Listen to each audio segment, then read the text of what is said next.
Hi mama, good morning. Yan, ito ang ulam ko ngayon. Huwebes, yan. Ito, nanguha ko kaninang umaga. Kay Ate Beth. Ito namang itlog, binili ko kay Ate Jen. Yung talong, kinuha ko sa talongan natin. Yan, siyan po nga pala yung sinain ko. Kasi may sausawan ako. Then kahapon, ngayon ko lang na video. So kahapon, naglaba pala ako. Yan. Yan.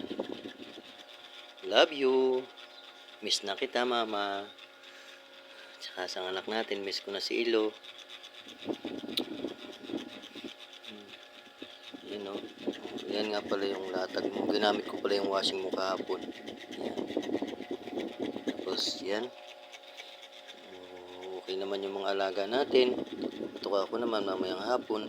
Bago ko pumasok, kukuha ako ng pagkain kay nanay. Kasi wala ng pagkain yung manok natin na rabbit. Manok at rabbit. Yan o. Yun, kompleto pa yung manok natin. Anin pa yun. Ayan. So, kakain na ako. Good morning. Loves you.